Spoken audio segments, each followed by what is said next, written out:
తిరిగి జన్మించినటువంటి ఆ జన్మదినాన్ని పురస్కరించుకుని ఒక చక్కటి అంశాన్ని మీ ముందు ఉంచబోతున్నాం. మనం కలిసి ఈ యొక్క వాక్యాన్ని మనం ఆలోచన చేయబోతున్నాం. నీ పుట్టుక అనేటటువంటిది దేవునికి సంతోషాన్ని ఇస్తుందా లేకపోతే సంతాపాన్ని ఇస్తుందా అనేటటువంటి విషయాన్ని మనం ఆలోచన చేయబోతున్నాం. మనకు తెలుసు మనుషుల యొక్క పుట్టుక అనేటటువంటిది సంతోషం ఎవరికి ఇస్తుంది అంటే మనుషుల యొక్క పుట్టుక ఏంటంటే అది భౌతిక సంబంధమైనటువంటి పుట్టుక. పూర్వకాలంలో రాజులు తమ యొక్క అంటే రాణి గర్భంతో ఉన్నప్పుడు ఆ డెలివరీ అయ్యేటప్పుడు లోపల మంత్రసానులు ఏం చేస్తుంటారంటే ఆ బిడ్డను డెలివరీ చేసి రాజు బయట వరండాలో అటు ఇటు తిరగతా ఉంటుంది కదా, వెనక చేతులు పెట్టుకొని అటు ఇటు తిరగతా టెన్షన్తో తిరగతా ఉన్నమాట.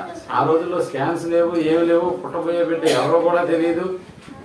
కాబట్టి ఇలాంటివన్నీ తెలుసు మనకి. కాబట్టి అలా తిరుగుతూ వస్తున్నప్పుడు వెంటనే లోపల నుంచి ఒక ఆమె వచ్చి రాజుగారికి యువరాజు పుట్టాడని అనగానే వెంటనే మెల్ల ఉన్న దండ ఒకటి చంకేసేస్తుంది. ఇవే మనం చూస్తున్నటువంటి అంటే ఎవరో ఒకరు పుట్టినప్పుడు ఆ పుట్టినటువంటి వారిని ఉద్దేశించి ఆ తల్లిదండ్రులు సంతోషపడుతుంటారన్న సంగతి మనకు బాగా తెలుసు. ఎక్కడ లేని ఆనందం, నాకు కుమారుడు పుట్టాడు, నాకు కుమార్తె పుట్టింది అనేటటువంటి. అయితే ప్రియమైనటువంటి వాళ్ళరా, మనం ఈరోజు ఆలోచించబోయేటటువంటిది ఒక అద్భుతమైనటువంటి ఆలోచన. ఈ ఆలోచనకు మనం మన యొక్క మనస్సులను క్రోడీకరించాలి. వర్షం రాదు, మీరు భయపడాల్సిన అవసరం లేదు. వర్షం వచ్చినా కూడా తగిన ఏర్పాట్లు మేము చేస్తున్నాం. ఎవరు తడవకుండా చక్కగా మనం వాళ్ళు ఇచ్చినటువంటి ఆ కుటుంబం ఇచ్చినటువంటి ఆతిథ్యాన్ని మనం తీసుకొని ఇక్కడి నుంచి బయలుదేరుతాం. ఓకేనా? రైట్. మనం ఇప్పుడు ఆలోచించబోయేటటువంటిది నీ పుట్టుక అంటే చెన్నై కుటుంబం మాత్రం పుట్టుక కాదు. ఇది ఇక్కడ కూర్చున్న ప్రతి ఒక్కరి పుట్టుకను గురించి ఈరోజు మనం ఆలోచన చేయబోతాం. అంటే మన పుట్టుక ఆ పుట్టించినటువంటి దేవునికి సంతోషాన్ని ఇస్తుందా లేకపోతే సంతాపాన్ని ఆ దేవునికి ఇస్తుందా అనేటటువంటి విషయాన్ని మనం ఆలోచన చేయబోతాం. మనకు తెలుసు దేవుడు మనకు జన్మను ఇచ్చింది నిజంగా దేని కొరకయ్యా. మనకి నాకు తమ్ముడు ఫోన్ ప్రార్థన చేస్తూ అంటున్నాడు, అంటే ప్రతి మనిషిని ఈ లోకానికి పంపుతూ ఉన్నాడు, మళ్ళీ ఈ లోకంలో నుంచి రమ్మని పిలుస్తూ ఉన్నాడు. కాబట్టి ఈ లోకానికి పంపుతున్నది ఎందుకు? వచ్చినటువంటి వారిని ఇక్కడి నుంచి రమ్మని చెప్తున్నది ఎందుకంటే ఇదిగో మీరు వస్తే మనం అందరం కలిసి ఉన్నాము, ఆనందంగా ఉందామనేటటువంటి ఆలోచన. మరి లోకానికి పంపుతున్నది ఎందుకు ఆయన? ప్రతి మనుష్యుడిని లోకానికి ఎందుకు పంపుతున్నాడు అని అంటే ప్రతి మనిషి ఆయనను సంతోష పెట్టడానికి మాత్రమే అన్న సంగతిని మనం జ్ఞాపకం చేసుకోవాలి. ఎందుకంటే ఆయన్ను మహింపరచడానికి ఈ జన్మ అనేటటువంటిది మనకు అనుగ్రహించిందన్న పదాన్ని మనం ఉపయోగించుకోవాలి. అంటే ప్రతి మనుషుడు భూమి మీదకి రాగానే మన ఆత్మలకు కన్నతండ్రి అయినటువంటి దేవుణ్ణి ఏం చేయాలి అని అంటే మహిమపరచాలి, అంటే ఆనందింపజేయాలి అనేటటువంటి విషయం మనకు తెలుసు కదా. జగత్తు పునాది వేయబడక మునిపే మనల్ని కావాలని కోరుకున్నాడన్న సంగతి దేవుని యొక్క సంకల్పంలో మనం విన్నాం. అంటే ఎఫెసీయులకు రాసిన పత్రిక 1వ అధ్యాయంలో మొదటి 4 అంటే 4వ వచనం నుంచి 6వ వచనం వరకు దేవుని యొక్క సంకల్పం ప్రతి మనుషుడి పట్ల ఎలా ఉందో అన్న సంగతుల గురించి అక్కడ మనకు తెలియజేశాడు. అయితే ప్రియమైనటువంటి వాళ్ళరా, ఈ లోకంలోకి మనం పంపింది దేనికి అంటే నిజంగా తనని సంతోషపరచడానికే అన్న సంగతిని మనం జ్ఞాపకం చేసుకోవాలి. అయితే ఈ లోకంలోనికి వచ్చినటువంటి మనలను నిజంగా మనల్ని దేవుడు సంతోషపరచడానికి ఎన్నో చేశాడు, మనల్ని సంతోషపరచడానికి.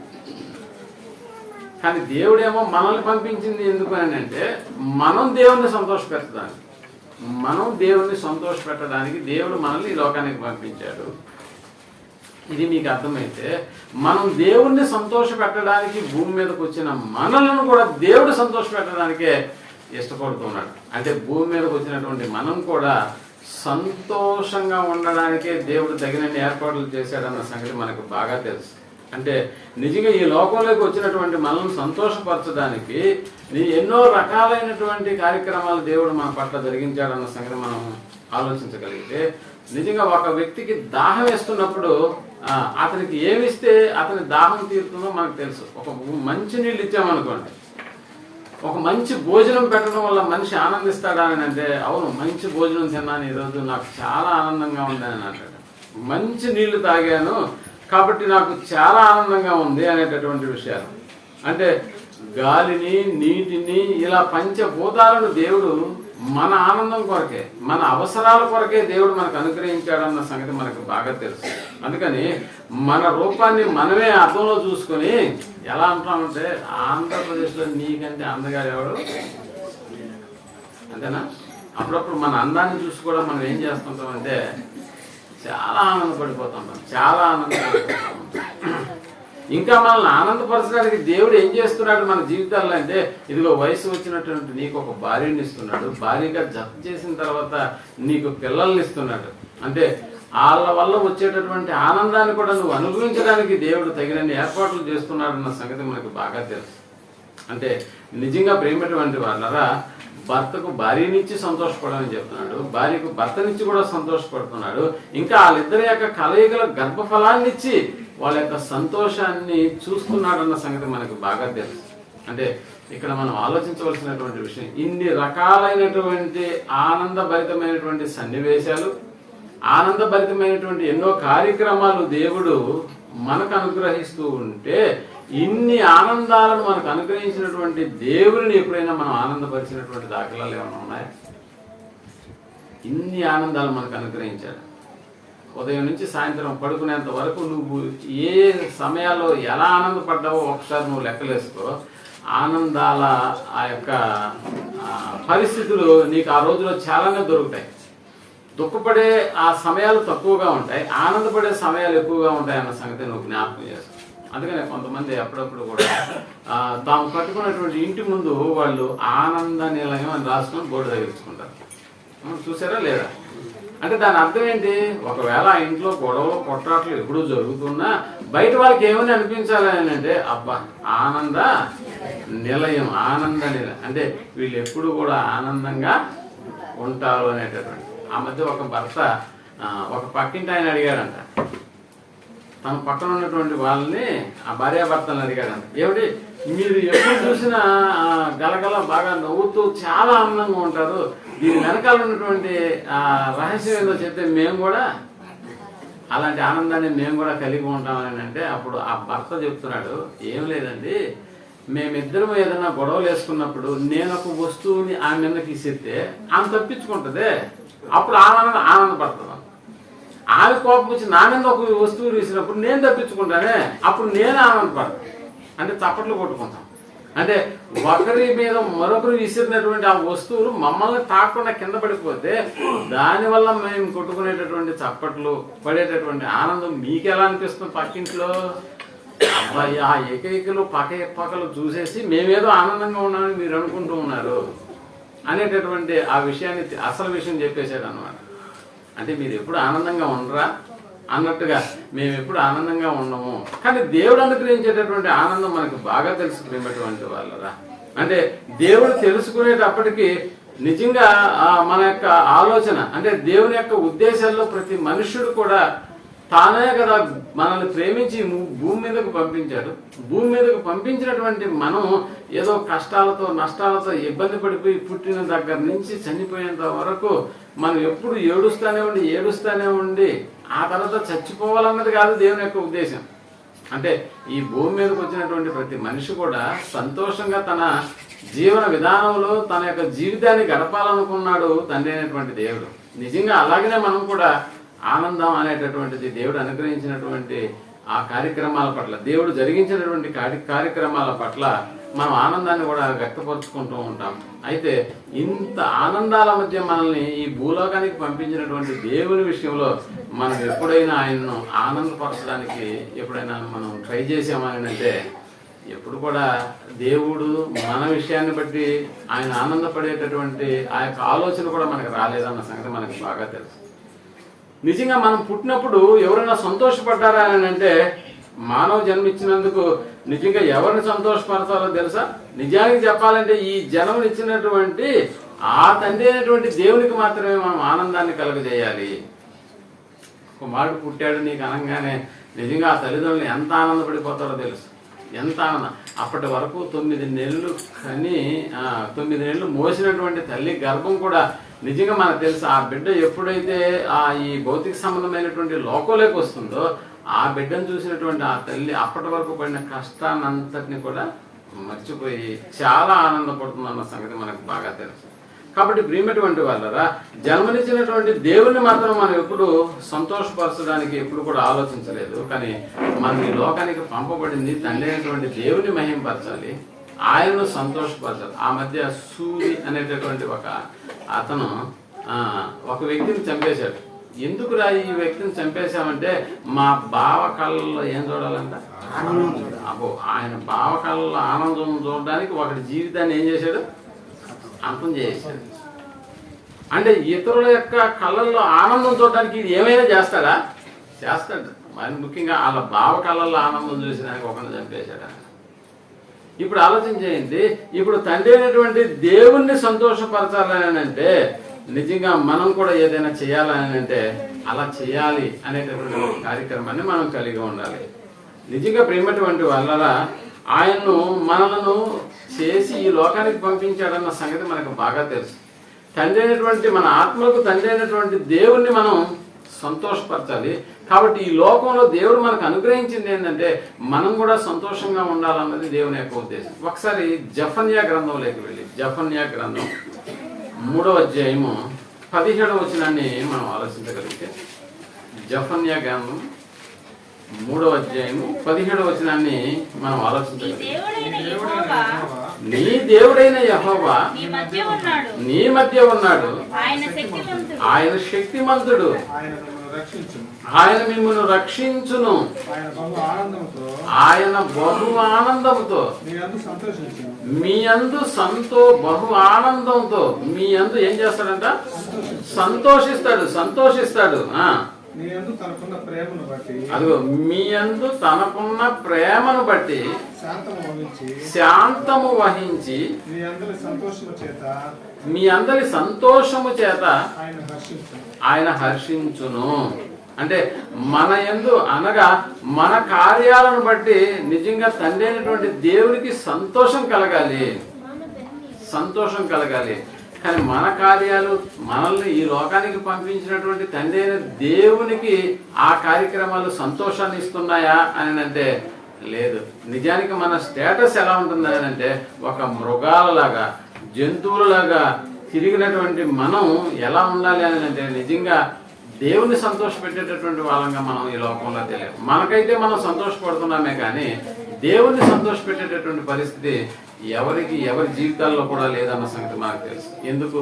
అందరం పాపలే, అంటే అందరూ చెడిపోయినటువంటి వారమే. అయినా కూడా దేవుడు మనల్ని ఏం చేస్తున్నాడంటే ప్రేమిస్తున్నాడు అన్న సంగతి మనకు బాగా తెలుసు.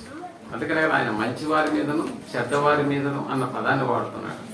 అంటే నిజంగా అందుకనే దేవుడు మనల్ని ప్రేమిస్తున్నాడు కాబట్టి ఈరోజు ఒక అద్భుతమైనటువంటి ఈ యొక్క కార్యక్రమాన్ని జరిగించుకోవడానికి దేవుడు కూడా మనకు అవకాశం ఇచ్చాడన్న సంగతి మనం జ్ఞాపకం చేసుకోవాలి. అందుకని ఇక్కడ తీసుకొచ్చి మనం కూర్చోబెట్టాడు. కాబట్టి రాబోయేటటువంటి రోజుల్లోనైనా మనం తండ్రి అయినటువంటి దేవుడిని సంతోష పెడతామన్న ఆలోచనతోనే ఇదిగో కరోనాలో కూడా మనందరినీ కాపాడి ఎన్నో రకాల ఆపదల నుండి మనల్ని తప్పించి ఎన్నో రకాల వ్యాధుల నుండి ఆ వ్యాధుల బారిన పడకుండా మనల్ని క్షేమంగా ఇప్పటి వరకు దేవుడు అనుగ్రహించినటువంటి ఆయుష్ కాలాన్ని బట్టి కూడా నిజంగా మన తండ్రి అయినటువంటి దేవునికి కృతజ్ఞతాస్తుతులు ఎల్లప్పుడూ చెల్లించవలసినటువంటి వారమైన. కాబట్టి దేవుడు ఏం చేస్తున్నాడంటే మనుషులమైనటువంటి మన మీద పెట్టుకున్నటువంటి ప్రేమను బట్టి ఆయన ఏం చేస్తున్నాడంటే దీర్ఘశాంతాన్ని కలిగి ఉన్నాడన్న సంగతి మనం జ్ఞాపకం చేసుకోవాలి. ఎందుకు దీర్ఘశాంతం అని అంటే, నా కొరకు నా బిడ్డలు బతుకుతారేమో అనేటటువంటి ఆలోచనతో. ప్రపంచ ప్రజలలో ఎవరైనా దేవుణ్ణి సంతోష పెట్టాలని ఏమన్నా చూస్తున్నారా అని అంటే, నేను దేవుణ్ణి సంతోష పెట్టాలని చూస్తున్నానండి అనేటటువంటి పదాలు ఎక్కడ మనకి వినపడమన్న సంగతి మనకు బాగా తెలుసు. అందుకనే ప్రేమటువంటి వాళ్ళరా అందరి యొక్క ఆలోచన ఎలా ఉంటుందో మనకు తెలుసు. అంటే బాగా తినాలి, బాగా తిరగాలి, బాగా సంతోషించాలి, నిజంగా ఏదో కూడబెట్టాలి అని అనుకుంటూ ఉంటాం. కానీ అదే మన ఆనందం అనేటటువంటి దానికి ఒక పదాన్ని త్యాగ చేస్తాం. ఎందుకయ్యా కష్టపడుతున్నాం అంటే సంతోషించడానికి, ఎందుకయ్యా తింటున్నాం అని అంటే సంతోషించడానికి. కాబట్టి ప్రియమైనటువంటి వాళ్ళరా ఏ రోజైనా మనం దేవుణ్ణి సంతోష పెట్టాలని అనుకుంటున్నామని అంటే లేదు, ఎప్పుడు కూడా అలాంటి ఆలోచన మనకు రాదు.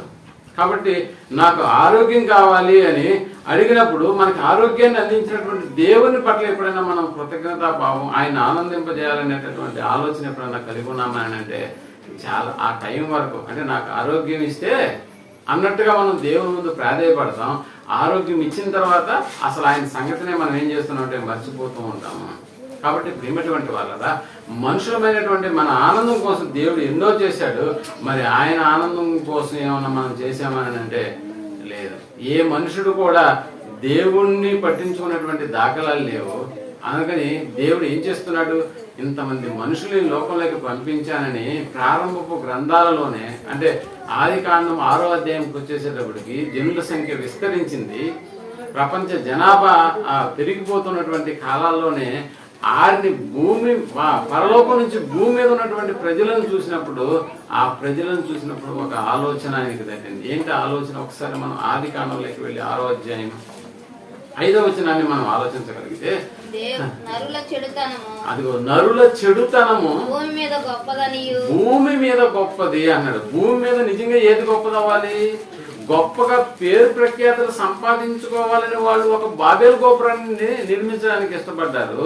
కానీ దేవుని యందు ప్రేమను కనపరిచి దేవుని యొక్క సంతోషం, దేవుని యొక్క ఆ మనసులో ఆయనను సంతోషపెట్టాలన్న ఆలోచన అయితే ఏ మనుషుడికి కలగలేదు. కాబట్టి ఇప్పుడు మనుషుల ప్రవర్తన, మానసిక స్థితి ఎలా తయారైపోయిందని దేవుడు ఆకాశం నుండి నరులను పరిశీలిస్తున్నప్పుడు ఆయన అర్థం చేసుకున్నది ఏంటంటే, భూమి మీద నరుల చెడుతనము ఏమైపోయిందంట? గొప్పదనియు వారి హృదయం యొక్క తలంపులలోని ఊహ అంతయు ఎల్లప్పుడు కేవలము చెడ్డదనియు యెహోవా చూచి తాను భూమి మీద నరులను చేసినందుకు ఏం చేశాడంటే సంతాపం. నిజంగా ఆయన మనుషుల పట్ల దేవుడు చూడాలనుకున్నది సంతోషాన్ని తన పట్ల.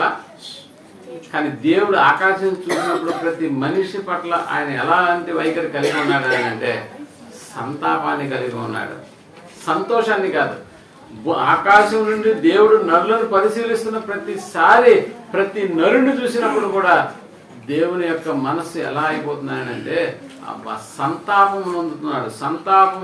అంటే హృదయంలో నొచ్చుకుంటున్నాడు.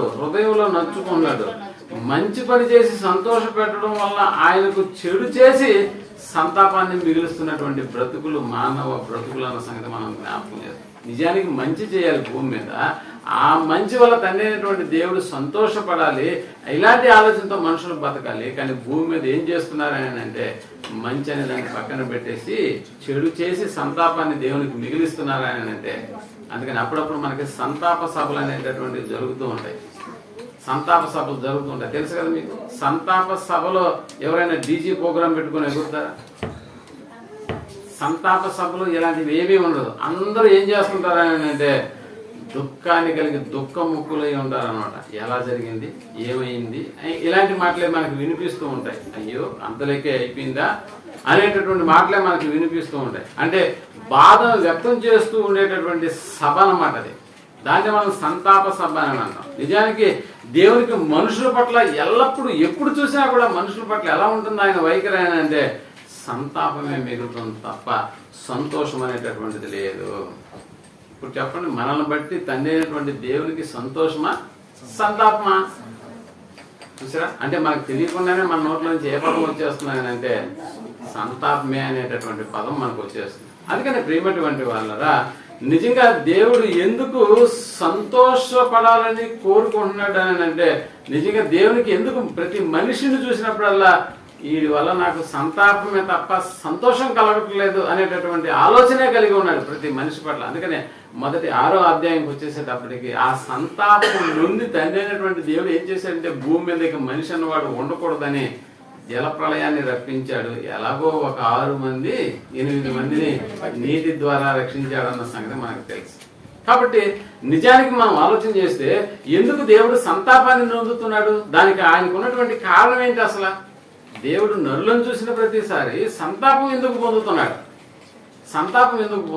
ఒకసారి మనం ఆలోచించగలిగితే సామెతల గ్రంథము 13వ అధ్యాయము 12వ వచనాన్ని మనం ఆలోచించగలిగితే సామెతల గ్రంథము 13వ అధ్యాయం. అదిగో కోరిక అంటే దేవుడు ఎందుకు సంతాపం నొందుతున్నాడు? ప్రతి మనిషిని చూసినప్పుడల్లా ఆయనకు ఒక కోరిక ఉందంట. మనకు కూడా చూడండి, కోరిక సఫలము కాకపోతే అంతేనా, కోరిక సఫలం కాలేదనుకో హృదయం ఏమైపోద్ది, నొచ్చుతుంది. ఆది కాలం 6వ అధ్యాయంలో కూడా అదే కదా చెప్పింది. హృదయంలో నొచ్చుకున్నాడా, హృదయంలో నొచ్చుకున్నాడు. ఆ మాట రాసింది దేవుడే, ఈ మాట రాసింది కూడా దేవుడే. కాబట్టి కోరిక సఫలము కాకపోతే ఏమైపోతాడు అంటే హృదయంలో నొచ్చుకుంటాడు. అంటే దేవుడు హృదయంలో నొచ్చుకోవడానికి గల కారణం ఏంటంటే దేవుని కోరిక ఏదో తీరలేదు.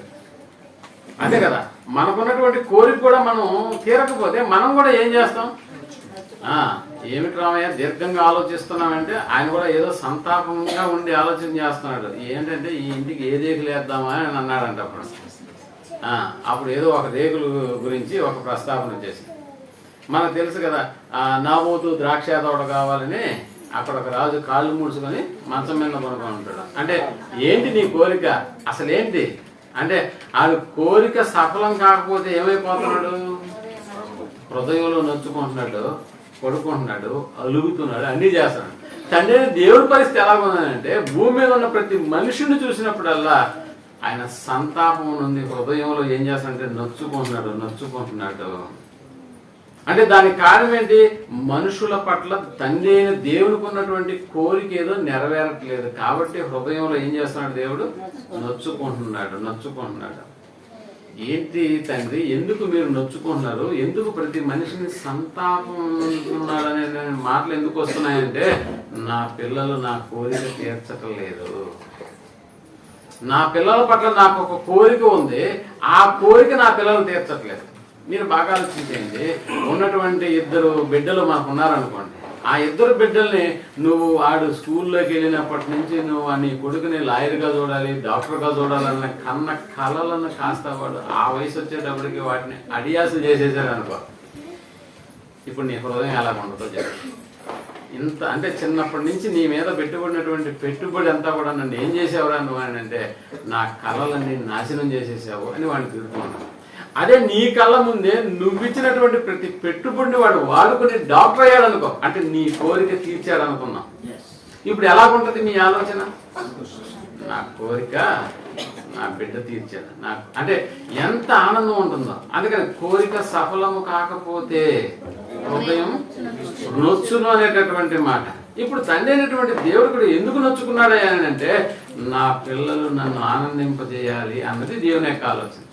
భూమి మీదకి వచ్చే ప్రతి మనుషుడు కూడా ఏం చేయాలన్న కోరుకుంది దేవునికి.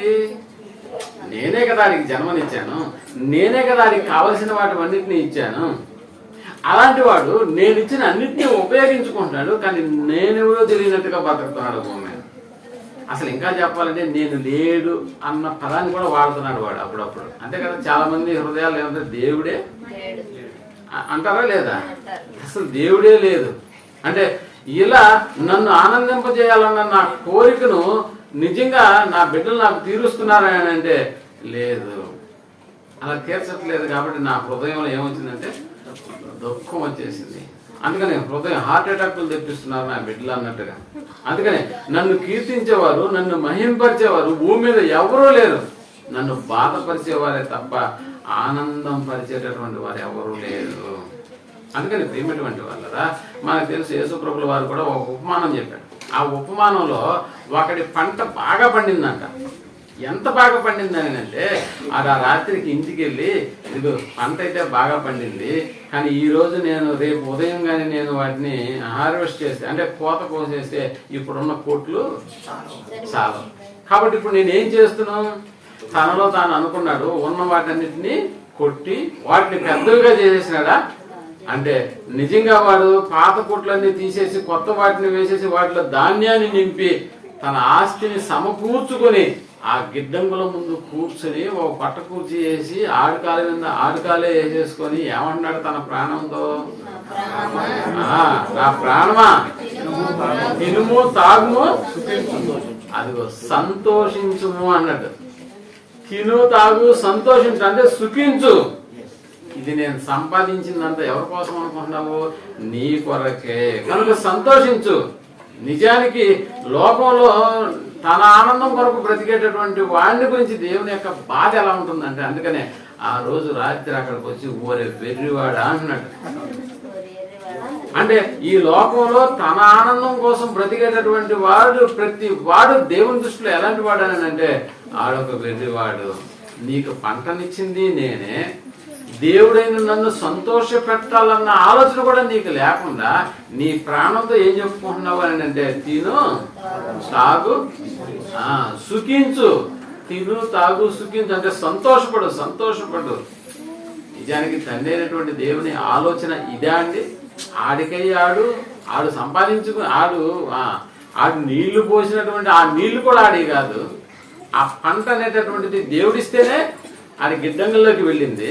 కానీ అలాంటి వాటిని వాడు లక్ష్య పెట్టకుండా ఎవరిచ్చారో అన్న సంగతిని కూడా పక్కన పెట్టేసి తన ప్రాణంతోనే చెప్పుకున్నాడు, నువ్వు తిను తాగు సుఖించు సంతోషపడనేటటువంటి మాటలు పెడుతున్నాడు ప్రేమటువంటి వాళ్ళ. అందుకనే మనం స్వార్థను ప్రకటించి తండ్రి యొక్క మనస్సులో ఆ ఆనందాన్ని అనేటటువంటి దాన్ని మనం చూడగలగాలి. అందుకనే మనం సంతోషపడి నిజానికి లోకంలో మనం చేసినటువంటి కార్యక్రమాలను బట్టి మనం సంతోషపడి దేవునికి సంతాపాన్ని మిగిలిస్తున్నామే తప్ప దేవునికి సంతోషాన్ని తీసుకొని రావట్లేదు. కాబట్టి ఇప్పుడు దేవుడు దేన్ని బట్టి సంతోషపడాలి మన విషయాల్లో ఏంటంటే, నువ్వు దైవ కార్యక్రమాలలో ఏ కార్యక్రమాన్ని అయితే నువ్వు కొనసాగిస్తూ దైవ కార్యక్రమాల్లో ఉంటావో ఆ కార్యక్రమాలను బట్టి ఏం చేస్తారు దేవుడు అని అంటే, నా బిడ్డ నా కార్యక్రమాల్లో ఉన్నాడు కాబట్టి ఆ కార్యక్రమంలో ఉన్నటువంటి వాడు. మీరు ఆలోచన చేయండి, నీ కొడుకు డాక్టర్ చేయాలని నువ్వు కోరుకున్న ప్రతిసారి కూడా ఆడు నువ్వు ఎప్పుడు లేచినా ఎప్పుడు చూసినా కూడా వాడు ఒక పుస్తకం పట్టుకొని చదువుకుంటూ ఉన్నాడు అనుకో, నీకు ఎలా ఉంటుంది? అంటే నా కోరికను నా బిడ్డ ఏం చేయబోతున్నాడు? తీర్చబోతున్నాడు. కాబట్టి ఆడు జులైలాగా తిరగట్లేదు, ఆడికి చెడ్డ స్నేహితులు ఎవరు లేరు. ఇలాంటి ఆలోచన నీ బిడ్డను చూసినప్పుడల్లా నీకు కలుగుతున్నప్పుడు నీ మనసులో ఉన్నటువంటి ఆనందం అంతా ఇంత కాదు. అటువంటి వాళ్ళు ఇది లోకస్తులే ఒకవేళ దేవుని గురించి తెలియనటువంటి వాళ్ళే దేవుని సంతోషపరచలేరు అని ఒకవేళ మనం అనుకుంటే, నిజానికి వాళ్ళ దేవుని గురించి వాళ్ళకి తెలియదు కదండి. తెలియనప్పుడు మన దేవుని గురించి వాళ్ళు ఎందుకు సంతోషపడేటట్లుగా చేస్తారు? నిజానికి వాళ్ళ పట్ల మన తండ్రి అయినటువంటి దేవునికి సంతాపమే తప్ప సంతోషం కలగదని ఒకవేళ మనం అనుకుంటే, మరి క్రైస్తవులుగా మారిన తర్వాత మనం ఏమైనా సంతోష పెడుతున్నామా దేవుని? మనం ఏమైనా సంతోష పెడుతున్నామా? ఒకసారి చూద్దాము. పేతురు రాసిన మొదటి పత్రిక 5వ అధ్యాయం 7వ వచనాన్ని మనం ఆలోచించగలిగితే, పేతురు రాసిన మొదటి పత్రిక, ఆయన మిమ్మును గూర్చి చింతించుచున్నాడు గనుక. అంటే ఇప్పుడు ఎవరికి రాస్తున్నాడు పేతురు గారు? ఆల్రెడీ తిరిగి జన్మించినటువంటి వాళ్ళ విషయంలో కూడా ఈ పద్ధతిని ఉపయోగిస్తున్నాడు. మిమ్మును గూర్చి చింతించుతున్నాడు అంటే క్రైస్తవులు కూడా దేవుణ్ణి సంతోష పెట్టడం అనే కార్యక్రమంలో వెనకడుగులోనే ఉన్నారా, ముందడుగేసేసి ఉన్నారు? అందరికంటే వెనకడుగులోనే ఉన్నామన్న సంగతి మనం జ్ఞాపకం చేసుకోవాలి. కాబట్టి అందరి విషయాల్లో నిజంగా దేవునికి చింత అనేటటువంటిది వస్తుందో తప్ప, అందుకనే మనం తెలుసు ప్రభు మనస్సు ఎరిగినటువంటి వాడు ఎవడో అన్న పదం మనకి రోమగ్రంథంలో మనకు కనిపిస్తుంది.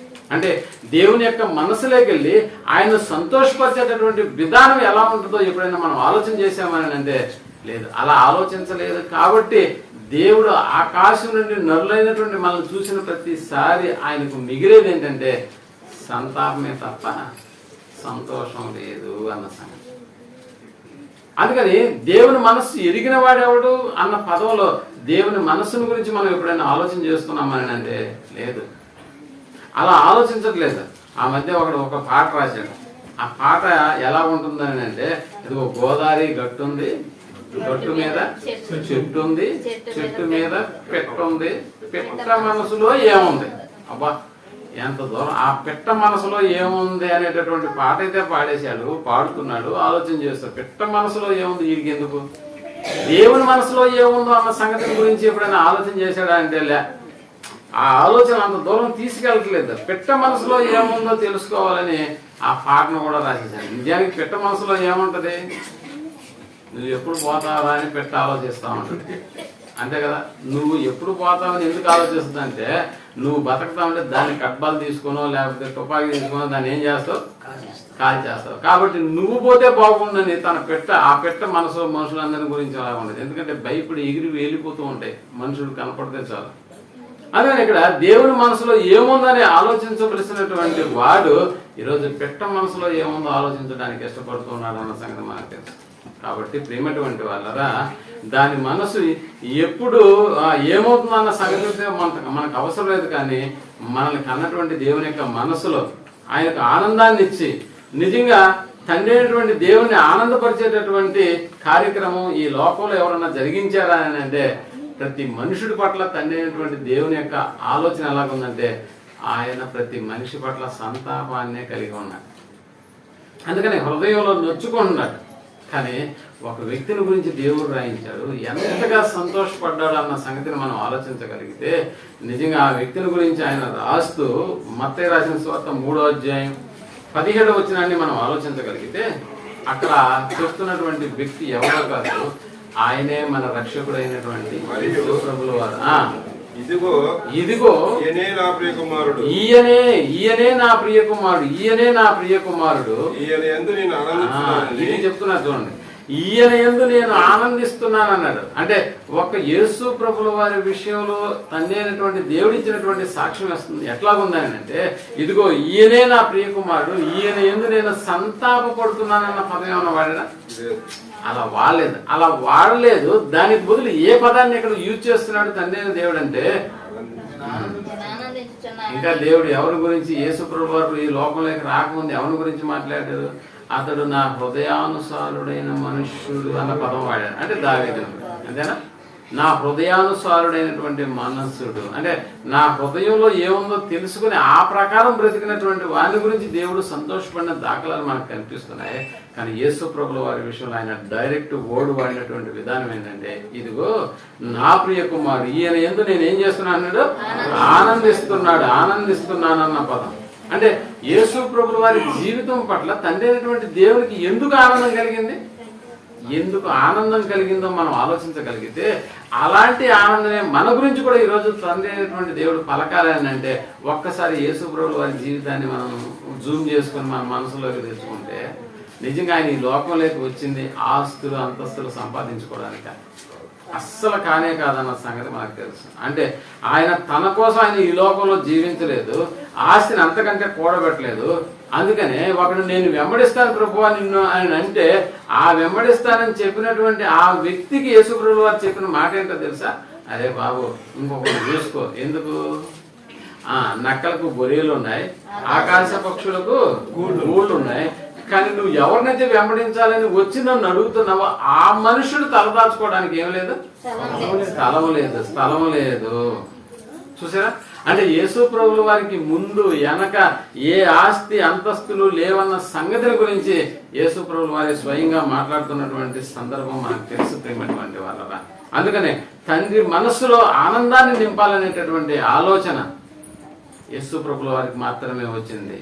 అందుకనే అన్నాడు తండ్రి అయినటువంటి దేవుడు అన్న ఈయనే నా ప్రియ కుమారుడు, ఈయన యందు నేనేం చేస్తున్నాను? ఆనందిస్తున్నాను. అంటే దేవుడు యేసు ప్రభుల వారి జీవితం పట్ల ఆనందిస్తున్నాడని ఇప్పుడు తన కోరిక యేసు ప్రభుల వారి పట్ల సఫలమైందా విఫలమైందా? అంతే కదా. కోరిక సఫలము కాదు ఏమవుతుందంట? హృదయం నొస్తుంది. ఇప్పుడు యేసు ప్రభుల వారి జీవితాన్ని ఆలోచన చేసిన తండ్రి అయినటువంటి దేవుడు ఆయన జీవితాన్ని ఉద్దేశించి ఏం చేస్తున్నాడు? నా కోరిక సఫలమైంది అన్నాడు. నిజంగా ఏం చేశాడు యేసు ప్రభుల వారు అని అంటే నిజంగా యేసు ప్రభుల వారు ఏం చేశాడు? ఒక పరిశుద్ధతను కనపరిచాడు. మానవ స్వరూపాన్ని ధరించిన వాడే మనకున్నటువంటి అన్ని లక్షణాలు ఆయన కూడా కలిగి ఉండి కూడా తన జీవితాన్ని పాపము లేనటువంటి జీవితంగా ఈ లోకంలో జీవించాడన్న సంగతి మనకు తెలుసు.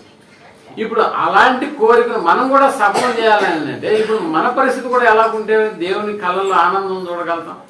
ఆయన మనస్సును ఉప్పింపజేసే విధంగా చేయాలని అంటే మనం కూడా ఎలా ఉండాలని అంటే పరిశుద్ధులుగాను నిర్దోషులుగాను బతకాలి. అంటే వాక్యం చెప్పడానికి కావచ్చు, వాక్యం వినడానికి కావచ్చు, ఎన్నో కార్యక్రమాలు చేయాలి. యేసు ప్రభువు వారు చేసింది అదే. ఆ పట్టణానికి వెళ్దామా, ఈ గ్రామానికి వెళ్దామా? ఎందుకు? చూసి రావడానికి కాదు, వాక్యాన్ని చెప్పి రావడానికి. అందుకని ప్రియమైనటువంటి వాళ్ళరా పరలోకంలో కూడా ఇంకా ఎవరున్నారా అంటే దేవదూతలు కూడా ఉన్నారన్న సంగతి మనకు బాగా తెలుసు. పరలోకంలో ఉన్నటువంటి వారి సంఖ్య, దేవదూతలు వాళ్ళ సంఖ్య ఎంత ఉంది అని అంటే మనుషుల సంఖ్య లాంటిది కాదు. ఆ సంఖ్య కోటాను కోట్ల దేవదూతలు ఉన్నారన్న సంగతి మనకు తెలుసు. అంటే యేసు ప్రభుల వారిని బట్టి తండ్రి అయినటువంటి దేవుడు పలికినటువంటి మాట, ఈయనే నా ప్రియకుమారుడు, ఈయన ఎందుకు నేను ఆనందిస్తున్నానన్న మాటకు సపోర్ట్ గా పరలోకంలో నిలిచినటువంటి మరొక వర్గం ఉంది. ఆ వర్గం దేవదూతలు. అందుకని ఆ దేవదూతలు కూడా యేసు ప్రభుల వారిని బట్టి సంతోషమే కలిగిందా లేకపోతే దుఃఖం కలిగిందా అని అంటే ఒకసారి మళ్ళీ మనం లూకా రాసిన సువార్త 15వ అధ్యాయము 10వ వచనాన్ని మనం ఆలోచించగలిగితే, అటువలే మారు మనస్సు పొందు ఒక్క పాపి విషయమై అద్దుగో దేవుని దూతల ఎదుట, దేవుని అంటే పాపి విషయంలో దేవుని దూతల ఎదుట ఏం కలుగుమంట? సంతోషము కలుగును. అంటే దైవ కార్యాన్ని మనుషుల ఎదుట జరిగిస్తే వారి కార్యాలను బట్టి దేవదూతలు కూడా ఏం చేస్తున్నారంటే సంతోషిస్తున్నారా? ఇలాంటి కార్యక్రమాలను తొంగి చూస్తున్నారన్న పదాన్ని కూడా పేతురు గారు రాస్తున్నారు. ఒకసారి మనం పేతురు రాసిన మొదటి పత్రిక 1వ అధ్యాయం 12వ వచనాన్ని కూడా మనం ఆలోచించగలిగితే,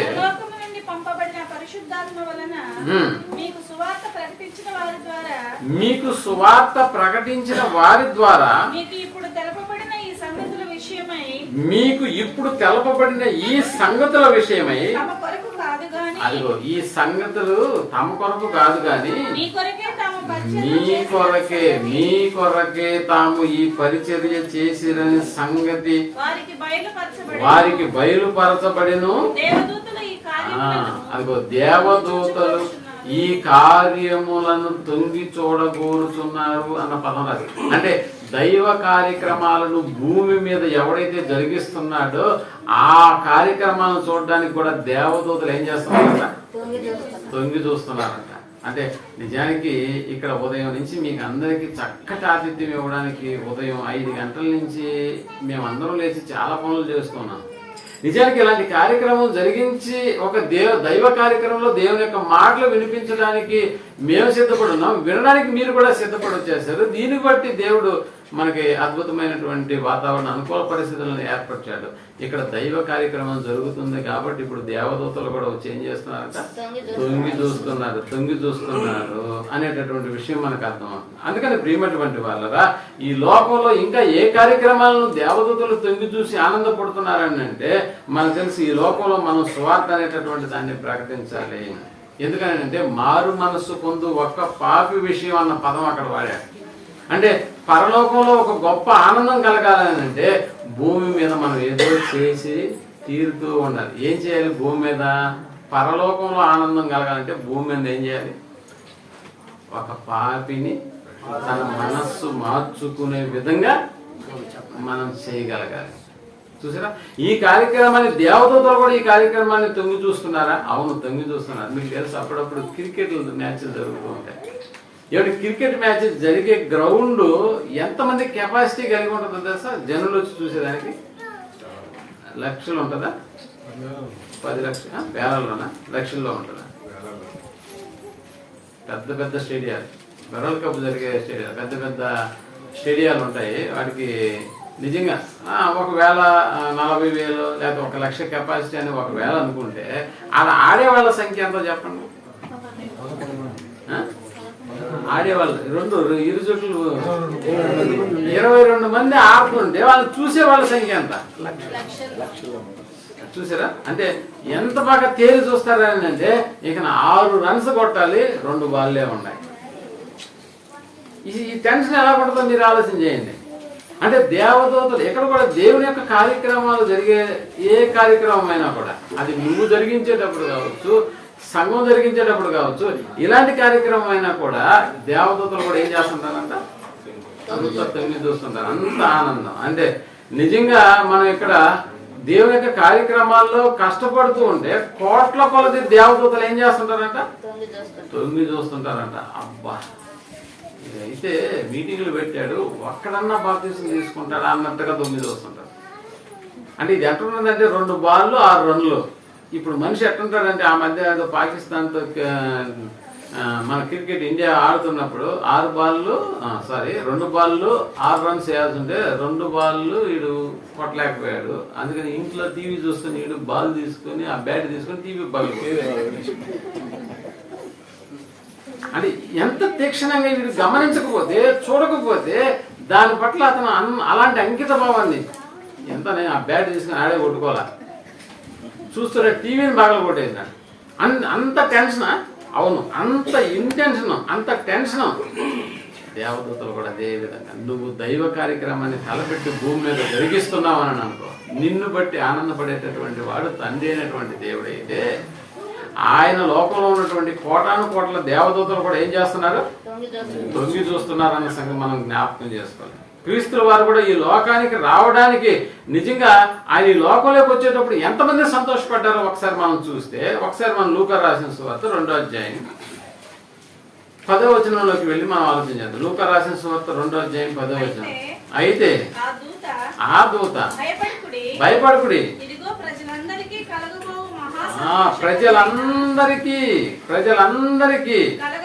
కలగబోవు ఏమంట మహాసంతోషము అంటే యేసును బట్టి ముందుగానే యేసు ప్రభు వారిని గురించి తండ్రి అయిన దేవుడిచ్చిన సాక్ష్యం ఏంటంటే ఈయనే నా ప్రియ కుమారుడు అని ఆయన సంతోషపడ్డాడు. ఇప్పుడు యేసును బట్టి ఎవరు సంతోషపడుతున్నారు? ప్రజలందరూ కూడా సంతోషపడుతున్నారా? ప్రజలందరూ కూడా సంతోషపడుతున్నారు. యేసు పుట్టుకను బట్టి, యేసు ఈ లోకానికి రావడాన్ని బట్టి ప్రజలందరూ సంతోషపడుతున్నారు. ఇంకా చెప్పాలంటే దేవదూతలు కూడా సంతోషపడుతున్నారా? అందుకనే దేవదూత వచ్చి అక్కడ సంతోషకరమైనటువంటి వర్తమానము మేము తెలియజేస్తున్నాం అనేటటువంటి విషయాన్ని అక్కడ చేస్తుంది. అంటే ఒక యేసు ప్రభుల వారు ఒక లోకం నుంచి మరొక లోకానికి వస్తున్నప్పుడు ఆయన రాకడ ఎంతమందికి ఆనందాన్ని ఇచ్చింది అని అంటే, మొట్టమొదటిగా పంపిస్తున్న తండ్రి అయిన దేవునికి ఆనందము, ఆ తర్వాత ఆ లోకంలో ఉన్నటువంటి కోటాను కోట్ల దేవదూతలకి ఆనందము, ఇంకా భూమి మీద ఉన్న ప్రజలందరికీ మహానందం అన్న పదం రాశాడా? మహా సంతోషకరమైనటువంటి ఈ శుభవర్తమానం అంటారు. ఇప్పుడు ఆలోచన చేయండి, ఇప్పుడు నువ్వు నేను కూడా ఈ లోకంలోకి రాబోయేటటువంటి దినాలను జ్ఞాపకం చేస్తాం. అంటే మన పుట్టిన తారీఖు ఎప్పుడో మనకు తెలుసు, అలాగే చెన్నయ్య గారు కుటుంబం కూడా భౌతికంగా పుట్టిన తారీఖులు బాగా తెలుసు వాళ్ళకి. ఆ రోజు తండ్రి అయినటువంటి దేవునికి ఆనందం ఉందా? లేకపోతే అక్కడ ఉన్నటువంటి దేవదూతలకు ఏమైనా ఆనందం కలిగిందా? లేకపోతే మహా ఆనందం అనేటటువంటిది ఇప్పుడు చెన్నయ్య గారు రాబోతున్నారు భూమి ఎందుకని ఏమన్నా మిగిలిన ప్రజలు ఏమైనా ఆనందపడ్డారా? అంటే ఎక్కడ ఏం జరగట్లేదని అంటే ఆనందం అనేటటువంటిది లేదు. మన పుట్టుకను బట్టి నిజంగా ఎవరికైనా ఆనందం కలుగుతుందని అంటే నిజంగా తండ్రి అయినటువంటి దేవుడు చెప్తున్నటువంటి మాటలు యేసు ప్రభుల వారికి అయితే ఆయన జీవితాన్ని బట్టి, ఇది పుట్టుకోక ముందే యేసు ప్రభుల వారిని బట్టి తండ్రి అయినటువంటి దేవునికి ఒక ఆనందం, అలాగే దేవదూతలు కూడా ఒక ఆనందం ఉంది, ఇంకా ఆ మనుషులను బట్టి కూడా ఆనందం అనేటటువంటిది మహా ఆనందం, మహా సంతోషకరమైనటువంటి వార్త అన్న పదం విని మనుషులందరికీ కూడా ఇది సంతోషకరమైనటువంటి దినంగానే భావించి యేసు ప్రభు వారి యొక్క రాకను గురించి, మరి మన భౌతిక సంబంధమైనటువంటి రాకను గురించి ఆనాడు ప్రజలందరికీ సంతోషం కలగలేకుండా ఉండొచ్చేమో, దేవునికి మన తండ్రి అయినటువంటి దేవునికి మన పుట్టుకను గురించి సంతోషం లేకపోయి ఉండొచ్చేమో, దేవదూతలు కూడా మన పుట్టినరోజుల గురించి పెద్దగా హర్షధ్వానాలు జయధ్వానాలు పలకలేదేమో, కానీ మరి ఏ విషయంలో వీళ్ళందరూ ఆనందపడి ఉంటారు చెప్పండి? ఇప్పుడు అర్థమవుతుందా? ఆత్మీయమైనటువంటి జన్మదినాన్ని బట్టి వీళ్ళందరూ ఆనందపడ్డారా లేదా? ఆత్మ సంబంధమైనటువంటి జన్మదినం అంటే తిరిగి జన్మించినటువంటి ఆ జన్మదినాన్ని బట్టి మొట్టమొదటిగా నిన్ను బట్టి ఎవరు సంతోషపడ్డారు? ఈ లోకానికి పంపించినటువంటి మన కన్న తండ్రి అయినటువంటి దేవుడు. ఎందుకు? ఒక పాపి మారితే ఆ మారు మనసు విషయమే పరలోకంలో దేవదూతల ఎదుట గొప్ప సంతోషం అనేటటువంటి పదం మనం ఇక్కడ వాడుతున్నాం ప్రేమైనటువంటి వాళ్ళు. అంటే తిరిగి జన్మించినటువంటి జన్మదినానికి పరలోకంలో పెద్దపేట వేసాడు దేవుడు. కానీ భౌతికంగా జన్మించినటువంటి ఈ జన్మానికి మనుషులు ఉన్నటువంటి లోకంలో దీనికి పెద్దపేట వేస్తారు, అంతేనా? అందుకనే ఒక పిల్లవాడు పుట్టినప్పుడు మొట్టమొదటి జన్మదినాన్ని ఎంత గ్రాండ్గా చేస్తారో తెలుసా మీకు? అసలు ఒకనాటి జన్మదినం అన్నట్టుగా కాకుండా అంటే అంత గ్రాండ్గా మనం చేస్తామా? ఇది భౌతిక సంబంధమైనటువంటి జన్మదినం. వాళ్ళ స్థాయిని బట్టి ఒక గొప్ప ఏర్పాట్లు చేయొచ్చేమో, కానీ ఆత్మ సంబంధమైన జన్మదినాన్ని ఇక్కడ అది చాలా సామాన్యంగా గడిచిపోతుంది అంతే కదా. ఏదో వస్తాము, తరగతులు వింటాము, పలానా రోజు రండి అంటాము, బాప్తిసం తీసుకొని మామూలుగానే వచ్చేస్తాము, అంత అయిపోయింది, సాయంత్రం టీ తాగి తీసుకెళ్ళి పాడుకొని వెళ్ళిపోతాం. కానీ ఈ సంగతిని గురించి పరలోకంలో ఒక పండగే జరుగుతుంది అన్న సంగతి మనకు తెలుసా? ఒక పండగే జరుగుతుంది. కాబట్టి ఇక్కడ ఏది అంటే మనుషుల మధ్య ఘనంగా ఎంచేది దేవుని దృష్టిలో అది ఘనం కాదు. మనం ఘనంగా జరుపుకున్నటువంటి భౌతిక సంబంధమైన జన్మదినాలు దేవుని దృష్టిలో అవి గొప్పవి కావు. కానీ దేవుడు ఆలోచించేటటువంటి, దేవుని యొక్క మనస్సును గెలుచుకునేటటువంటి జన్మదినం ఏదన్నా ఉందని అంటే, దేవుడు ఆనందపడేటటువంటి జన్మదినం ఏదన్నా ఉందని అంటే అది తిరిగి జన్మించే నూతన జన్మదినం. దాన్నే మనం ఆత్మ సంబంధమైనటువంటి జన్మదినం అని. అందుకని దేవుడు కూడా ఒక ఆయన గురించి చాలా స్పష్టంగా మన కొరకు రాయించాడు. ఒకసారి లూకా రాసిన సువార్తలోనే 1వ అధ్యాయం 17వ వచనాన్ని మనం ఆలోచించగలిగితే, లూకా రాసిన సువార్త 1వ అధ్యాయం 17వ వచనం, మరియు అతడు అదే మరియు అతడు అంటే ఇతడు ఎవడు? ఇప్పుడు చూడండి, మరియు అతడు అనగానే నేను అతడని ఎవరైనా అడిగితే మీ దగ్గర నుంచి నాకు వచ్చిన సమాధానం ఏంటి? బాప్తిస్మం ఇచ్చి యోహాను అన్నారా? ఇప్పుడు బాప్తిస్మము అనేది ఆయన ఇంటి పేరా? మరి ఎందుకు ఆ పదాన్ని వాడుతున్నారు మీరు? బాప్తిస్మం ఇచ్చి యోహాను అన్న పదం వాడుతున్నారు. బాప్తిస్మం అనేది ఆయన ఇంటి పేరు కాదు. అసలు పరిశుద్ధాత్మ దేవుడు కూడా ఆ పదాన్ని అక్కడ చాలా పర్టికులర్ గా రాశాడు. బాప్తిస్మం ఇచ్చి యోహాను అంటే ఏం చేస్తున్నాడు? బాప్తిస్మం ఇచ్చి యోహాను నిజంగా మనకి ఈ లోకంలో చాలా మంది మనుషులు ఉంటారు, వాళ్ళు చేసేటటువంటి పనులను బట్టి మనం ఆ పేర్లతో పిలుస్తూ ఉంటాం. ఆ పేర్లతో ఇప్పుడు ఒకడు తాగుబోతుగా ఉంటాడు అనుకోండి, ఆడు ఎప్పుడు చూసినా తోలుతా తాగుతా వస్తుంటాడు. మీకు తెలుసు కదా, సీరియల్లో లేకపోతే ఆ జబర్దస్త్ వీటిలో కూడా ఒకడు తాగుబోతు రమేష్ అని ఉంటాడు. దేన్ని బట్టి ఆ పేరు వచ్చింది ఆడికి? అంతేనా? నిజానికి ఆ అడిగితే నేను అసలు తాగను అంటున్నాడు ఒరిజినల్ గా మాట్లాడితే. కానీ ఆడు దాన్ని అలా ఏం చేస్తాడంటే బాగా జీవిస్తాడు. అందుకని ఆడి పేరు, ఆడి ఇంటి పేరు ఏదో కూడా మనకు తెలియదు. ఆయన చూడంగానే తాగిపోతు రమేష్ ఆయన అంటే ఇంటి పేర్లు వేరుగా ఉంటాయి, వాళ్ళ ఒంటి పేర్లు వేరుగా ఉంటాయి. కాబట్టి వాళ్ళు చేస్తున్నటువంటి పనులను బట్టి వాళ్ళు ఏం చేస్తున్నామంటే బాప్తిస్మం ఇచ్చు యోహాను అన్న పదం ఇక్కడ రాశారు. ఇప్పుడు చూడండి, బాప్తిస్మం ఇచ్చు యోహాను ఏం చేస్తున్నాడు? ఏం చేస్తున్నాడు అంటే ఆయన తండ్రుల హృదయములను పిల్లల తట్టుకును అవిధేయులను నీతిమంతుల జ్ఞానమును అనుసరించుటకును అది ప్రభువు కొరకు ఆయత్తపడి ఉన్న ప్రజలను సిద్ధపరచుటకై ఏలియా యొక్క ఆత్మయు శక్తియు గలవాడై ఆయనకు ముందుగా వెళ్ళును కనుక ఇప్పుడు మీకు సంతోషమును మహానందం అంటే అతడు పుట్టుకలోనే అతడు పుడుతున్నటువంటి ఈ యొక్క కార్యక్రమాన్ని దేవదూతలు ఎవరు చెప్తున్నారు? ఈ సంగతి నెతకొచ్చి వాళ్ళ అమ్మా నాయనకి చెప్తున్నారు అంతేనా? యోహాను గారి యొక్క అమ్మా నాన్నకి చెప్తున్నారు ఈ సంగతి. కాబట్టి యోహాను గురించి వాళ్ళ తల్లిదండ్రులకు ఏం చెప్తున్నారంటే, ఇదిగో అతను ముందుగా వెళ్ళును కనుక నీకు సంతోషమును మహా ఆనందమును కలుగును. అతడు పుట్టినందున బాగా ఆలోచించి, అతడు పుట్టినందున అనేకులు అంటే ఒకని పుట్టుక అనేకులకు సంతోష కారణం అవుతుందా? ఒకని పుట్టుక అనేకులకు సంతోషకరమైనటువంటి కార్యక్రమం అవుతుందా? మరి మన పుట్టుకలో ఎందుకండి ఎవరికి సంతోషం కలగట్లేదు? అప్పుడప్పుడు తల్లిదండ్రులు అంటూ ఉంటారు, వీడు సస్తే బాగున్నాయని అనుకుంటారు అంతేనా? ఆ రోజు వీడి నోట్లో ఏదో వడ్ల కింద ఏదో వేసేస్తే చచ్చిపోతాడంట, అలా చేస్తుంటే కూడా బాగున్నాయనంట. అంటే మన పుట్టుకలో ఎవరికి ఆనందం లేదా? మన పుట్టుకలో ఎవరికి ఆనందం. కానీ యోహాను గారి పుట్టుకలో ఎంతమందిని గురించి రాస్తున్నారు? తల్లిదండ్రులుగా మీరు ఆనందపడతారు, అతడు పుట్టినందున అనేకులు సంతోషింతురని. అనేకులు ఏం చేస్తారంట? సంతోషించుదురు. యోహాను గారు పుట్టినందుకు సంతోషమా? మనలో చాలా మందికి మనం ఎందుకు పుట్టామో కూడా తెలియదు. అసలు మనం ఎందుకు పుట్టామో తెలియదు, ఎందుకు ఏం చేస్తున్నామో తెలియదు. అందుకని యేసు ప్రభువుల వారు కూడా ఇదే యోహాను గురించి ఒక మాట మాట్లాడారు. ఏంటి ఆ మాట అంటే, స్త్రీలు కనిన వారిలో బాప్తిస్మం ఇచ్చు యోహాను. మళ్ళీ యేసు ప్రభువుల వారు కూడా ఇదే పదాన్ని వాడుతున్నాడు, బాప్తిస్మం ఇచ్చు యోహాను. 7వ అధ్యాయం 28లో ఉంటుంది. స్త్రీలు కలిగిన వారిలో బాప్తిస్మం ఇచ్చు యోహాను కంటే గొప్పవాడు పుట్టలేదు. బాగా మీరు బాప్తిస్మం ఇచ్చి యోహాను కంటే స్త్రీలు కలిగిన కుమారులు. బాగా మీరు మోషే స్త్రీ కలిగిన కుమారుడేనా కాదా? అంతకు ముందు ఉన్నటువంటి హానోకు, నోవాహు వీళ్ళందరూ స్త్రీలు కలిగిన కుమారులేనా? అబ్రహాము స్త్రీ కలిగిన కుమారుడే. ఇప్పుడు మీరు కంపేర్ టు యోహాను అబ్రహాం కంపేర్ చేయండి.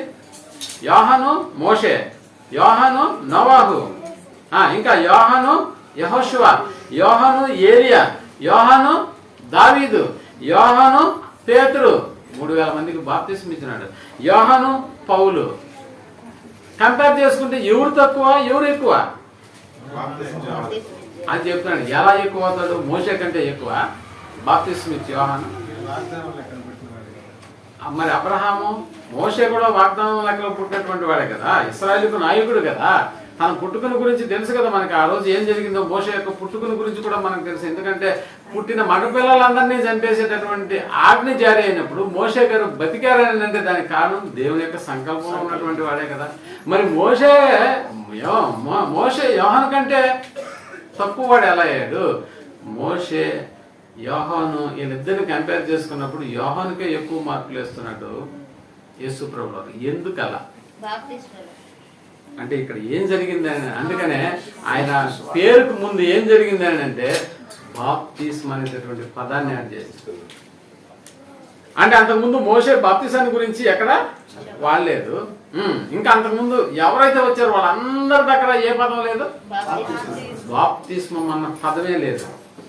కానీ యోహాను దగ్గరకు వచ్చేసేటప్పుడు దేవుడు రాయించినటువంటి మాట ఇప్పుడు మీకు అర్థమవుతుంది.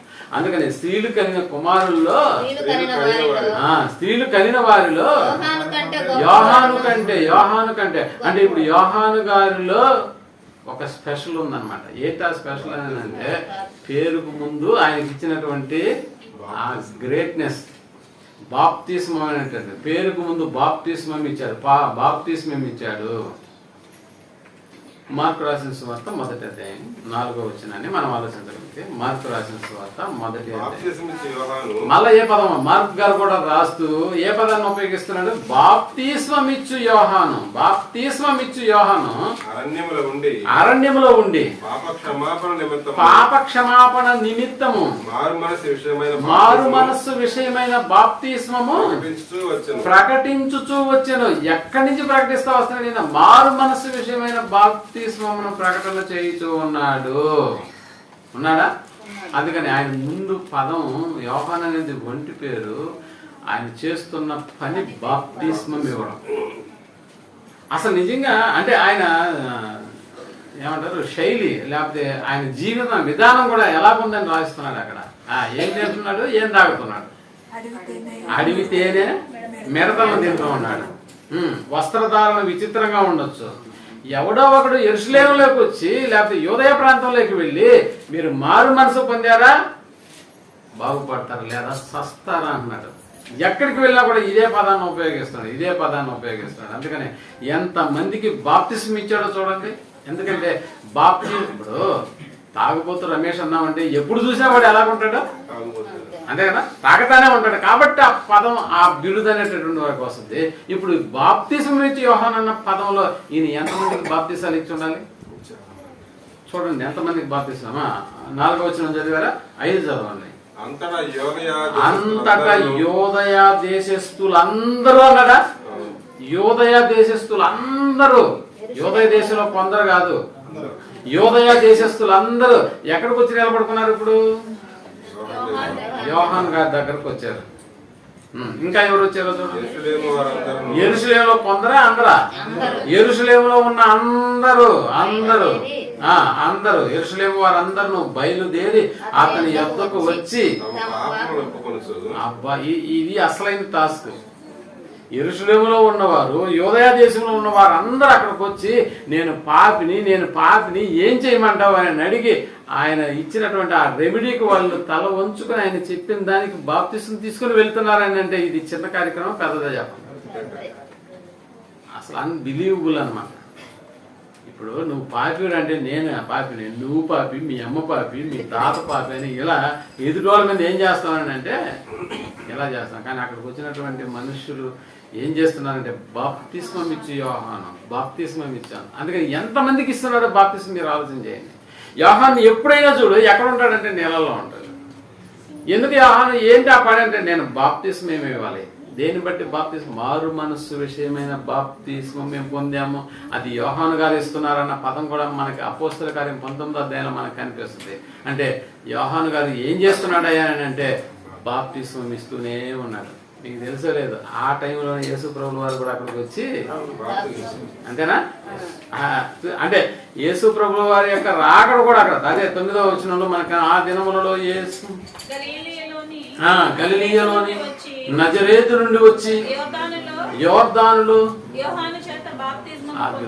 అంటే ఇదనమాట. ఇప్పుడు చెప్పండి, స్త్రీలు కనిన వారిలో యోహాను గ్రేటా కాదా? అబ్రహాము, ఇస్సాకు, యాకోబు ఎవరైనా తీసుకోండి, బట్ కంపేర్ టు యోహాను వాళ్ళు దానికి సమానమైనటువంటి వాళ్ళు కాదు. బాప్తిస్మం అన్న పదం వాడాడు యోహాను గారు. ఆ కార్యక్రమాన్ని చేస్తూ వస్తున్నాడు, అనేకులకు బాప్తిస్మం ఇస్తా ఉన్నాడు. దేన్ని బట్టి అంటే వాళ్ళు వచ్చి ఒప్పుకుంటున్నారు అక్కడ మేము పాపులము అని. ఇది గ్రేట్నెస్, ఇది చెప్తున్నాడు అనమాట యేసు ప్రభుల వారు. కాబట్టి యేసు ప్రభుల వారు కూడా అక్కడికి వచ్చి ఏం చేశాడు అని అంటే బాప్తిస్మం ఇచ్చాడు. అలాగని యేసు ప్రభుల వారు పాపం చేసి బాప్తిస్మం పొందుతున్నాడా? నాలో పాపం ఉన్నదని మీలో ఎవడైనా స్థాపిస్తాడా అని చెప్పినటువంటి ఆయన పాపం విషయమే బాప్తిస్మం ఇచ్చుతున్న యోహాను గారి దగ్గరికి వెళ్ళి ఎందుకు బాప్తిస్మం తీసుకుంటున్నాడు? మాదిరి ఉండడానికి కోసం, మాదిరి కోసం బాప్తిస్మం పొందాడు. అందుకనే స్త్రీలు కనిన వారిలో గొప్పవాడుగా ఎవరు మనకు కనిపిస్తున్నారని అంటే యోహాను గారు. లూకా రాసిన సువార్త 1వ అధ్యాయం 17వ వచనంలో, లూకా రాసిన సువార్త 1వ అధ్యాయం మరియు అతడు తండ్రుల హృదయములను పిల్లల తట్టుకును అవిధేయులను నీతిమంతులుగా అంతా చెప్తూ అతడు పుట్టినందుకు అనేకులు అన్న పదం రాశాడా? అతడు పుట్టినందుకు అనేకులు ఏం చేశారంట? దేన్ని బట్టి సంతోషించారు? ఇప్పుడు అనేకులు చెప్పండి. ఇప్పుడు అర్థమవుతుందా? అనేకులకు సంతోషం కలిగింది, తండ్రి అయినటువంటి దేవునికి యోహాను పట్ల సంతోషం కలిగింది. ఈ కార్యక్రమాలు చూస్తున్నటువంటి దేవదూతలు కూడా యోహాను జీవితంలో సంతోషం కనిపించింది. ఇప్పుడు నీకు నాకు నీ బతుకు నా బతుకు వెనకాల ఎవరికి సంతోషం ఉందో చెప్పండి. తండ్రి అయిన దేవునికి ఉందా? లేదు. దేవదూతలకు ఉందా? లేదు. పోనీ అనేకులకు మన వల్ల ఏమన్నా సంతోషమా? లేదు. కాబట్టి దీన్ని బట్టి దేవునికి మనం మిగిలించేది ఏంటంటే సంతాపం. ఇప్పుడు సంతోషంగా దేవుని యొక్క హృదయం ఆయన కళ్ళల్లో ఎప్పుడు మనం చూసినప్పుడల్లా ఆనందం కలగాలని అంటే, ఏదో ఆ సూర్య బావ చెప్పినట్టు మా బావ కళ్ళల్లో ఆనందం చూడడానికి కానీ చేపేశానని అంటే ఇక్కడ కూడా చంపేయి, మనుషుల్ని చంపేసి పూడ్చిపెట్టాయి. ఎక్కడ? నేలలో పూడ్చిపెట్టాయి. బాప్తిస్మం అనేటటువంటి కార్యక్రమాన్ని ఆడికి సువార్తను ప్రకటించు, ఆయన్ని చంపి నేలలో పూడ్చిపెట్టి మళ్ళా తిరిగి లేకపోండి. దీన్ని బట్టి సంతోషపడేటటువంటి వాడు మన కన్న తండ్రి అయినటువంటి దేవుడు. దీన్ని బట్టి మన సంతోషం అనేటటువంటి తండ్రి అయినటువంటి దేవునికి కలిగింది అనుకో. నిజంగా మీరు చెప్పే వాక్యాలను బట్టి మేము సత్యంలోకి నడిచామండి. ఇదిగో ఆ రోజు మేము బాప్తిసం పొందకపోయి ఉంటే ఈనాడు మేము ఎక్కడుండేవాళ్ళం అంటే నిత్య నరకంలో ఉండేటటువంటి వాళ్ళం. మీరు చెప్పినటువంటి మాటలను బట్టి మా బ్రతుకులు బాప్తిసం తీసుకున్నాయి కాబట్టి ఇప్పుడు మేము ఎక్కడ ఉండబోతున్నామో లేకపోతే ఎక్కడ ఉంటున్నామో, మరణించినటువంటి వాళ్ళు కూడా ఇప్పుడు ఎక్కడ వేదన పడుతూ ఉన్నారో ఆ వేదన పడినటువంటి వాళ్ళు, లేకపోతే ఎక్కడైతే నెమ్మది కలిగినటువంటి ప్రదేశంలో ఉన్నారో వాళ్ళు కూడా వాళ్ళకి జ్ఞాపకం వచ్చేది ఎవరు అని అంటే, ఇదిగో నువ్వు సర్వసత్యంలోకి నడిపించి చెప్పినటువంటి మాటలు జ్ఞాపకం ఉంచుకొని వాళ్ళు ఆ రీతిగా తమ జీవితాలను మార్చుకున్నటువంటి వాళ్ళైతే అనేకులు నీ వల్ల కూడా నిన్ను చూసి ఏం చేస్తారు? సంతోషపడతారు. నిజంగా ఇంకా మనం ఆలోచించగలిగితే ఎవరైనా దేవుని సంతోషపెట్టే వాళ్ళు అని అంటే, ఒకసారి మనం రోమీలకు రాసిన పత్రిక 8వ అధ్యాయం 8వ వచనాన్ని త్వరగా చదివేయాలి, టైం లేదు. 8వ అధ్యాయం 8వ వచనాన్ని మనం ఆలోచించాలి. కాగా ఇక్కడ మళ్ళీ ఇంకొక విషయాన్ని చెప్తున్నాడు. కాగా శరీర స్వభావం కలిగినటువంటి వారు దేవుణ్ణి సంతోషపరచలేరు. అంటే ఇప్పుడు దేవుణ్ణి సంతోషపరచాలంటే ఇప్పుడు మన స్వభావంలో ఏం రావాలి? మార్పు రావాలి. మార్పు లేని ఈ స్వభావాన్ని నువ్వు శరీర స్వభావాన్ని ధరించుకుంటూ ఉన్నావని అంటే నీ కన్న తండ్రి యొక్క ఆనందాన్ని నువ్వు సంతోషపరచలేవు. దూతలకు కూడా మనల్ని బట్టి సంతోషం అనేటటువంటిది కలగదు. కాబట్టి మన స్వభావం మార్చుకోవాలా? ఖచ్చితంగా మార్చుకుంటేనే మన కన్న తండ్రి మనల్ని బట్టి ఆనందపడతాడన్న సంగతి మనం జ్ఞాపకం చేసుకోవాలి. కాబట్టి స్వభావమును మన బుద్ధిని మార్చుకునే, అందుకనే మనం మారితే మనకి ఇదిగో దేవునికి సంతోషం ఉంటుంది. మనం మారి అనేకులను మార్చగలిగితే దాని పట్ల కూడా దేవునికి సంతోషం కలుగుతుంది. అలా మారినటువంటి వ్యక్తులు కూడా మనల్ని బట్టి ఏం చేస్తారని అంటే సంతోషపడతారన్న సంగతిని మనం జ్ఞాపకం చేసుకుంటాం. అందుకని దేవుడు కూడా మనకి ఇచ్చినటువంటి ఒక ఆజ్ఞ ఏంటంటే, కాబట్టి మీరు సర్వలోకమునకు వెళ్ళి సర్వ సృష్టికి మీరు ఏం చేయమన్నాడు? సువార్తను ప్రకటించండి అన్నాడు. సువార్తను ప్రకటించండి, సర్వలోకమునకు వెళ్ళి సర్వ సృష్టికి సువార్తను ప్రకటించండి. అలా ప్రకటిస్తే నమ్మిన వాడు ఏమవుతాడు? నమ్మిన వాడు రక్షింపబడతాడు, నమ్మని వానికి. అందుకనే ప్రేమటువంటి వాళ్ళరా, మన కన్న తండ్రి కళ్ళల్లో ఆనందం చూడాలంటే దేవుడు మనకు అనుగ్రహించినటువంటి ఈ బాధ్యతను మనం నెరవేర్చేటటువంటి వాళ్ళంగా మనం భూమి మీద ఉండగలిగితే మనల్ని బట్టి మన కన్న తండ్రికి ఆనందం ఏర్పడుతుంది, సంతోషం ఏర్పడుతుంది. దైవ కార్యక్రమాల్లో పాల్గొంటున్న ప్రతిసారి నిన్ను చూస్తున్న దేవదూతలకు కూడా నిన్ను బట్టి నన్ను బట్టి ఏమవుతుందంటే సంతోషం కలుగుతుంది. నీ వల్ల అనేకులు సత్యంలోనికి నడిపింపబడితే, నీ వల్ల అనేకులు బాప్తిసం పొంది ఇదిగో నిన్ను బట్టి కూడా మాకు సంతోషం కలుగుతుంది అనేటటువంటి ఈ 3 వర్గాల నుంచి ప్రియమైనటువంటి వాళ్ళ సంతోషం అనేటటువంటి పదాన్ని మనం అంకితం చేసుకోగలిగితే ఇంకా అంతకు మించినటువంటి మరొక భాగ్యం మనుషుడికి ఉండదన్న సంగతి మనం జ్ఞాపకం చేసుకోవాలి. కాబట్టి ప్రియమైనటువంటి వాళ్ళ ఇక్కడ మనం ఆలోచించేటటువంటి ఆలోచనలో ఆత్మ సంబంధమైనటువంటి తిరిగి జన్మించినటువంటి ఈ జన్మదినము పరలోకంలో సంతోషాన్ని కలిగించేటటువంటి జన్మదినము. అలాంటి దాని యొక్క నమూనాను మనం ఇక్కడ ఇదిగో సోదరులు మన కొరకు ఏర్పాటు చేసినటువంటి కార్యక్రమంలో నిజంగా వారు ఇస్తున్నటువంటి ఆతిథ్యం పరలోకంలో వీళ్ళు బాప్తిసం పొందిన దినం అంతకంటే ఎక్కువగా జరుగుతుందని అంటే అంతకంటే ఎక్కువగా జరుగుతుంది. ఏదో దానికి సంబంధించిన చిన్న నమూనా ఇక్కడ వీళ్ళు మన కొరకు ఈ ఆతిథ్యాన్ని ఏర్పాటు చేసినారు. కాబట్టి ఈ రోజు బాప్తిసం అంటే తిరిగి జన్మించినటువంటి రోజును జరుపుతున్నటువంటి ఆ ముగ్గురు కూడా తండ్రి అయినటువంటి దేవుణ్ణి ఎల్లప్పుడూ ఏం చేస్తూ రావాలి? సంతోషాన్ని కలిగిస్తూ రావాలి. అందుకని కోరిక సఫలమగుట ఏమవుతుందంట? కాకపోతే ఏమవుతుంది? హృదయం నొచ్చుకుంటుంది. సిద్ధించిన మనకున్న కోరికలే మనకి సఫలం కాకపోతే మనం కూడా ఏమైపోతాం అంటే మానసికంగా కృంగిపోతాం. ఆ మధ్య ఒక డాక్టర్ కూతురు, అంటే నేను డాక్టర్లతో కొద్దిగా పరిచయం ఉంటుంది కాబట్టి చెప్తాను, వాళ్ళ కూతురు నీటిలో ఇంకా ఎంసెట్లో 1 మార్కు తేడాతో ఆ అమ్మాయికి ఆ సీట్ రాలేదు. దాన్ని మనసులో పెట్టుకున్న డాక్టర్ చచ్చిపోయాడు. మీరు ఆలోచించండి, అంటే తన కోరిక సఫలం కాలేదు. ఇప్పుడు హృదయంలో నొచ్చుకున్నాడా? నిజంగానే నొచ్చుకున్నాడంటే హార్ట్ అటాక్ వచ్చేసింది. ఇంత చదివించాను, ఒక డాక్టర్ కూతురు డాక్టర్ కాలేదని అంటే దాని అర్థం ఏంటి? అది అవమానం అన్నమాట. అలాగే ప్రేమటువంటి వాళ్ళరా, ఆత్మ సంబంధమైనటువంటి ఈ యొక్క జన్మదినం ఆ రోజు దేవుడిని, ఆ రోజు దేవదూతల్ని, ఆ రోజు ఇదిగో ఇలాంటి ప్రక్రియ జరిగించేటటువంటి ఈ కార్యక్రమాన్ని చూసినటువంటి దేవదూతల యొక్క గుంపు కూడా మనల్ని బట్టి ఆనందపడి ఉంటుందేమో. కానీ ఆ తర్వాత కాలంలో అదే దేవుడి యొక్క కళ్ళల్లో దుఃఖం రాకూడదు. అదే దేవదూతల యొక్క ఆలోచనలు మనం తక్కువగా ఎప్పుడు కాకుండా ఉండడానికి అక్కడి నుంచి మనం మరణించేంత వరకు ఏ కార్యక్రమాలు చేస్తూ ఉండాలి? దైవ కార్యక్రమాల్లో మన కార్యాలు ఎప్పుడు కూడా అంటి పెట్టుకుని వస్తూ ఉండాలి. ఎక్కడ దాకా వస్తుండాలి? మరణించేంత వరకు. అందుకని మీలో ఉన్న పరిశుద్ధాత్మను మీరు ఏం చేయకూడదు అన్నది దుఃఖపరచకండి. విమోచన దినం వరకు ఆయన మీ యందు ముద్రింపబడి ఉన్నాడు. కాబట్టి పరిశుద్ధాత్ముడు అనేటటువంటి ఆయన మనలోకి వచ్చినటువంటి దినమే నూతనంగా తిరిగి జన్మించినటువంటి బాప్తిస్మం అనే దినం. ఆ రోజు నుంచి ఎప్పటి వరకు మనలో ఉంది, మరలా మన ఆత్మలో తండ్రి అయినటువంటి దేవునికి అప్పగించే బాధ్యతను కలిగి ఉన్నాడు. కాబట్టి పరిశుద్ధాత్మను కూడా దుఃఖపరిస్తే దానికి బాధ్యులు మనమే అవుతాం.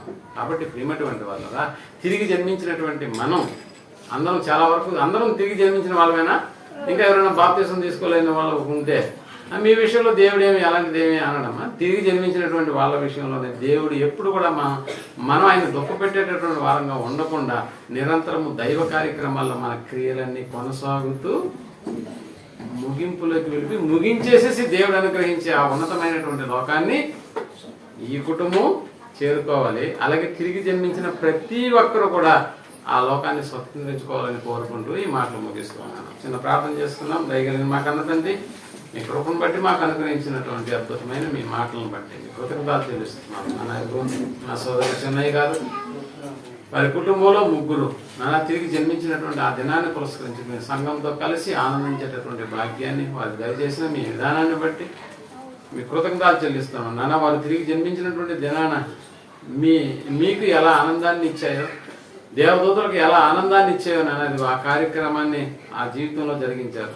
ఆ జీవితంలో జరిగించడానికి భౌతిక సంబంధమైనటువంటి జన్మ ఉంటేనే ఈ ఆత్మ సంబంధమైనటువంటి తిరిగి జన్మించేటటువంటి కార్యక్రమం వాళ్ళ జీవితంలోకి వచ్చింది.